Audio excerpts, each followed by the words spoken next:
بسم اللہ الرحمن الرحیم۔ السلام علیکم۔ کسی بھی سوسائٹی کا ایک ڈارک پارٹ ہوتا ہے، ایک نیگیٹو سائیڈ ہوتی ہے جسے ہم جرائم پیشہ افراد کہتے ہیں، یا چور ڈاکو کہہ سکتے ہیں، ڈرگ ایڈکٹ لوگ کہہ سکتے ہیں، ان پڑھ جاہل لوگ کہہ سکتے ہیں۔ یہ لوگ سوسائٹی کے لیے ایک بہت ہی خطرناک وائرس ثابت ہوتے ہیں۔ وائرس اس طرح سے ثابت ہوتے ہیں کہ یہ لوگ نہ صرف اپنے تک محدود رہتے ہیں بلکہ یہ جو سوسائٹی میں علم حاصل کرنے والے، تعلیم حاصل کرنے والے، پڑھنے لکھنے والے یا کچھ اچھا کرنے والے نوجوانوں کو بھی غلط راستے پر لگا دیتے ہیں۔ ان کو صحیح ڈائریکشن سے ہٹا کر ان کی ڈائریکشن چینج کر کے ان کو غلط راستے پہ، اپنے راستے پہ لے آتے ہیں۔ اچھے خاصے پڑھنے لکھنے والے اسٹوڈنٹس کا برین واش کر دیا جاتا ہے، ان سے کہا جاتا ہے کہ پڑھ لکھ کے آپ کو کچھ حاصل نہیں ہونے والا،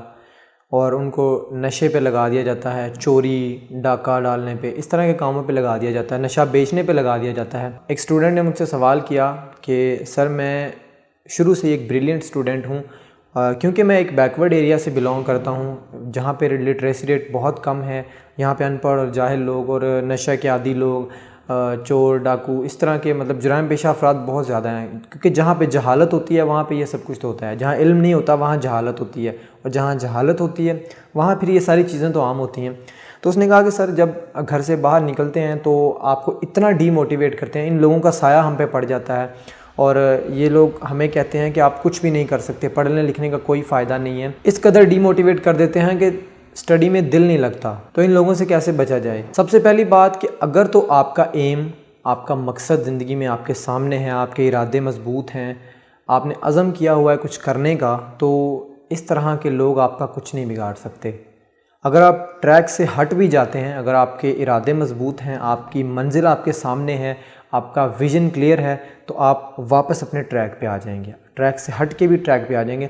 برائی سے بچنے کی توفیق تو صرف اللہ تعالیٰ کی طرف سے ملتی ہے، یہ تو کوئی شک نہیں ہے، لیکن اگر آپ کی منزل آپ کے سامنے ہو تو آپ کبھی ٹریک سے بھٹکتے نہیں ہیں، ٹریک سے اکھڑ بھی جائیں تو آپ واپس اپنے ٹریک پہ آ جاتے ہیں۔ اسی لیے میں بار بار کہتا ہوں کہ سب سے پہلے آپ کا ویژن کلیئر ہونا چاہیے کہ آپ کو زندگی میں کرنا کیا ہے۔ آپ کے سامنے ایک ویژن ہونا چاہیے، ایک مقصد ہونا چاہیے جس کو آپ نے اچیو کرنا ہے، ایک گول ہونا چاہیے، آپ کی جو منزل ہے زندگی میں وہ کنفرم ہونی چاہیے۔ اب آپ کو اپنی منزل کا پتہ نہیں اور گھر سے نکل پڑیں گے آپ، تو آپ زندگی بھر بھٹکتے رہیں گے۔ اگر آپ اپنی منزل کو طے کر کے گھر سے نکلیں گے تو کبھی نہ کبھی مشکلات بے شک آتی ہیں سفر میں، تو مشکلات کو فیس کرنے کے بعد، چیلنجز کو فیس کرنے کے بعد آپ اپنی منزل تک آخر کار پہنچ ہی جائیں گے۔ سب سے پہلے اپنا ویژن کلیئر کریں، اپنا ارادہ مضبوط بنائیں کہ آپ کو زندگی میں کرنا کیا ہے، اور اس کے لیے پھر جی جان کی بازی لگا دیں کہ مجھے وہ چیز حاصل کرنی ہے۔ کوئی دنیا کی ایسی طاقت نہیں ہے، اگر آپ کا ارادہ مضبوط ہو تو وہ آپ کو اپنے ٹریک سے نہیں ہٹا سکتی، آپ کو غلط راستے پہ نہیں لگا سکتی، اگر آپ اپنا ویژن کلیئر رکھیں تو۔ آئی ہوپ سو کہ بہت سارے لوگوں کا یہ ڈاؤٹ کلیئر ہو گیا ہوگا، لیکن اگر پھر بھی آپ کا کوئی سوال ہے تو آپ نیچے کامنٹ سیکشن میں پوچھ سکتے ہیں، یا پھر سوشل میڈیا لنکس آپ کو شو ہو رہے ہیں، آپ کسی بھی جگہ پہ میسج کر کے پوچھ سکتے ہیں۔ تھینک یو سو مچ۔ خدا حافظ۔